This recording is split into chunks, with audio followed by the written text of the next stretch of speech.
বিয়ের পর শ্বশুরবাড়ির ভালোবাসা পাওয়া সত্যিই একটা মেয়ের জন্য খুবই ভাগ্যের ব্যাপার। সব মেয়েদের কপালে কিন্তু এটা জুটে না। যারা পায় তারা সত্যি ভাগ্যবতী। আলহামদুলিল্লাহ, বলতে পারেন সেই দিক থেকে আমিও ভাগ্যবতী। শ্বশুর শাশুড়ির ভালোবাসা পাই।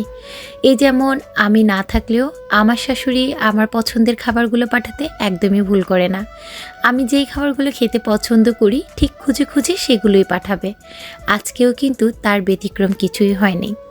তো গত ভিডিওতে দেখেছিলেন আপনাদের ভাইয়া গ্রামের বাড়ি থেকে এসেছে, সাথে কিন্তু আমার একমাত্র দেবরও এসেছে। তাদের সাথে করে আমার শাশুড়ি খুবই সামান্য কিছু জিনিস পাঠিয়েছে। আপনাদের কাছে এটা সামান্য হলেও আমার কাছে কিন্তু অনেক কিছু। এখানে কিন্তু ধরতে গেলে প্রতিটাই আমার পছন্দের মাছ। এখানে পাঙ্গাস মাছ ওনারা খাওয়ার জন্য কিনেছে, কিন্তু সেখান থেকে দেখেন আমার জন্য পাঠাতে ভুল করেনি। আর এই তো এখানে সরপুঁটি মাছ পাঠিয়েছে। সরপুঁটি মাছ ভাজি করে খেতে আমার ভালো লাগে, তাই সরপুঁটি মাছ পাঠিয়েছে। আর সেই সাথে হচ্ছে 2টা তেলাপিয়া পাঠিয়েছে সাফওয়ানের জন্য।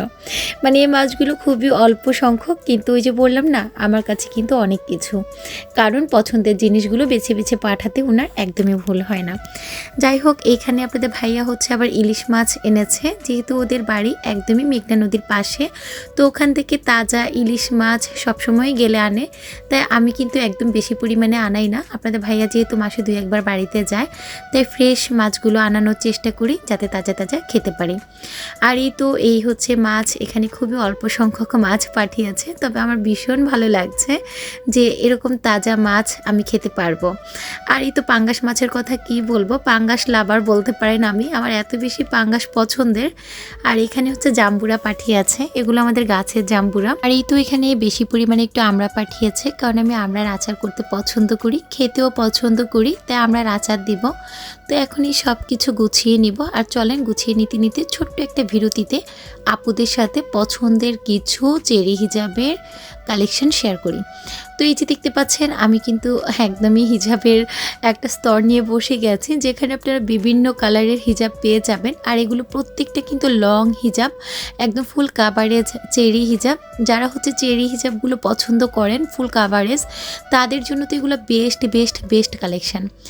আমি অনেক সময় অনেক রকম হিজাব ক্যারি করে থাকি, তবে যত হিজাবই পরি না কেন আমার কাছে চেরি বা জর্জেট হিজাবগুলো সবচেয়ে বেস্ট মনে হয়। আর চেরি হিজাবের মধ্যে এই হিজাবগুলোর কোয়ালিটি এত বেশি ভালো, আর এগুলো এত পরিমাণে লং যে আপনি যখন সামনে পিছনে 2টা সাইড ফুল কাভারেজ করতে চাইবেন, তখন আপনার মনের মতো আপনি কাভার করতে পারবেন।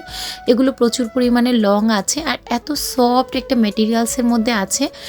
এতগুলো কালারের মধ্যে তো আপনার পছন্দের কালারটা নিশ্চয়ই থাকবে। আর এই প্রতিটা হিজাব পেয়ে যাবেন ফ্যাশন ফিউশন জোনে। ফ্যাশন ফিউশন জোনের লিঙ্কটা আমার এই ভিডিওর কমেন্ট বক্সে এবং ডিসক্রিপশন বক্সে দেওয়া থাকবে। প্রত্যেকটা হিজাবের ম্যাটেরিয়ালস থাকবে একদম পিওর চেরি জর্জেট, আর এগুলো একদম বেস্ট কোয়ালিটির হিজাব থাকবে। চেরি হিজাব ছাড়াও কিন্তু আরও বিভিন্ন কালেকশন আপনারা পেয়ে যাবেন ফ্যাশন ফিউশন জোনে, তাই ফ্যাশন ফিউশন জোনটা অবশ্যই কিন্তু ভিজিট করতে ভুলবেন না। আর এই তো এটা হচ্ছে পরদিন সকালবেলা সকালে ঘুম থেকে উঠেই হচ্ছে নাস্তার জন্য রুটি, আলু ভাজি, ডিম ভাজি এগুলো তো করছি। সেই সাথে দুপুরের রান্নাটা কিন্তু সকালের নাস্তা থেকে আমি শুরু করে দিই। এক চুলায় ডালটা বসিয়ে দিই, তারপর হচ্ছে একে একে চিন্তা করি যে কি রান্না করব। আর এই তো আমার শাশুড়ি মা যে পাঙ্গাস মাছ দিয়েছে সেগুলো বের করে নিয়েছি, কারণ ফ্রেশ মাছগুলো খেতে যেমন মজা লাগে, ফ্রিজে রাখলে কিন্তু এগুলো আমার কাছে মনে হয় কিছুটা শুটকির মতো শুকিয়ে যায়, খেতে খুব একটা আর ভালো লাগে না। তো এই তো আমি পাঙ্গাস মাছগুলোর উপরে হচ্ছে এভাবে করে একটা মাজুনি দিয়ে কালো অংশটাকে যতটুকু পারছি পরিষ্কার করার চেষ্টা করছি। অনেকেই হচ্ছে পাঙ্গাস মাছটা খেতে চায় না, নাক ছিটকায়, তবে আমার এটা ভীষণ পছন্দের। বিশেষ করে এটা তেলতেলে হওয়ার কারণে আমার অনেক পছন্দের।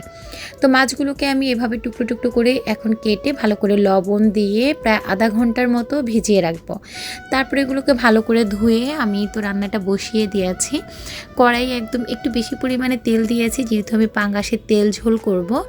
তারপর পেঁয়াজ দিয়ে এর মধ্যে পরিমাণ মতো হচ্ছে লবণ দিয়েছি, আর এখন দিয়ে দিচ্ছি রসুন বাটা। নর্মালি অন্যান্য মাছের তুলনায় আমি পাঙ্গাস মাছে আদা রসুনের পরিমাণটা একটু বাড়িয়ে দিই, কারণ পাঙ্গাস মাছ অনেকেই খেতে চায় না একটা ব্যাড স্মেলের জন্য। তো আমার কাছে মনে হয় আদা রসুনটা দিলে সেটা আর লাগে না। তো আদা রসুন বাটা দেওয়ার পর কিছুটা পানি দিয়ে এর মধ্যে হলুদ গুঁড়ো, লাল মরিচের গুঁড়ো, ধনিয়া জিরার গুঁড়ো একে একে দিয়ে সবগুলো মশলা হচ্ছে আমি এখন কষিয়ে নিব। আর এই পাঙ্গাস মাছটা যে এত মজা হবে দেখেই আমার এখনই জিভে জল চলে আসছে আবার খাওয়ার জন্য, মানে এটা এত মজা হয়েছিল। যাই হোক, উপরে যখন তেলটা ভেসে উঠেছে তখন আমি পাঙ্গাস মাছগুলো দিয়ে দিচ্ছি। এইভাবে যদি পাঙ্গাস মাছ রান্না করেন, বিশ্বাস করেন কোনো রকম ব্যাড স্মেল তো লাগবেই না।